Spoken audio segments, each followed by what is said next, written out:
Hey guys, I'm off the grid for August, but MSNBC is still completely insane. Well, it was one of the major stories to emerge from the 2020 election. It was the shift we saw in the Hispanic vote. Democrats still won the Hispanic vote in 2020. You can see by 21 points, but that was down 17 points from 2016. Hillary Clinton won the Hispanic vote by 38, Joe Biden by just 21. And you know what? The trend seems to be continuing in 2022. What you're looking at here, this is the average of every poll we've got out there that's been taken over the last 3 months that looks at the Hispanic vote. And you put them all together, Hispanics are now voting Democratic by just 13 points. So from 38 to 21, now down in the 2022 midterm polling to a Democratic advantage of just 13 points.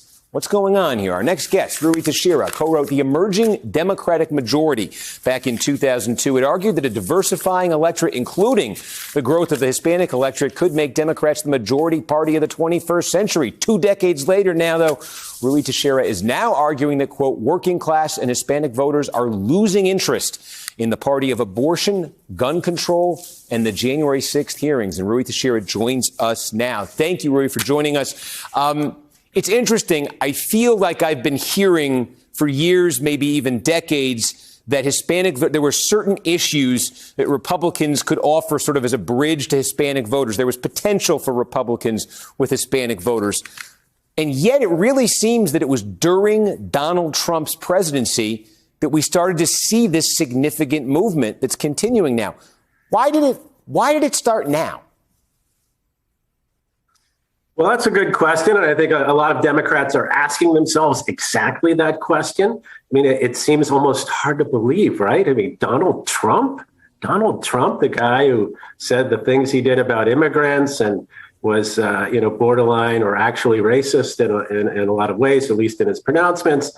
I think a lot of Democrats assume that should send Hispanics hurtling in the Democrats' direction. So they wouldn't carry them by 38 points, as Clinton did in 2016, but rather by 45 points. In fact, as you pointed out, Steve, exactly the reverse happened.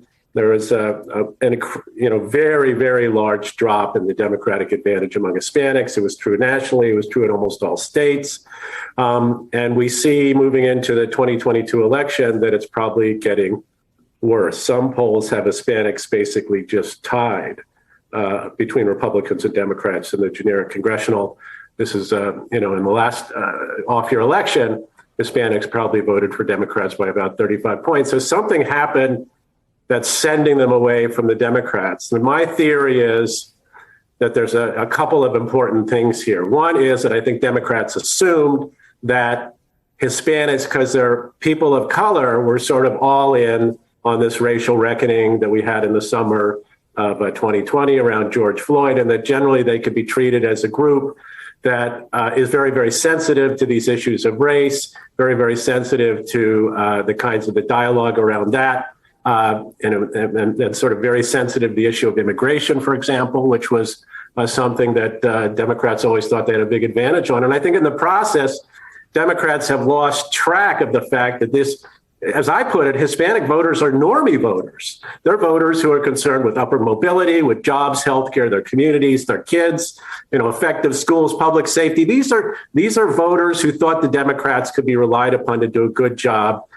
in those respects, and who could be counted on, even if they were more liberal in the other party, not to be so liberal that it would turn off people whose values were significantly more conservative than where Democrats seem to be coming from. And all of that got lost, I think, in the transition from 2016 to 2020, and where we see the Democrats going today, where they become far, far more socially liberal on a whole variety of issues, which do not, in fact, comport well with the median Hispanic voter, especially the median working class Hispanic voter. Because if you look at the data, that's clearly where they're losing most of their support among working class Hispanics.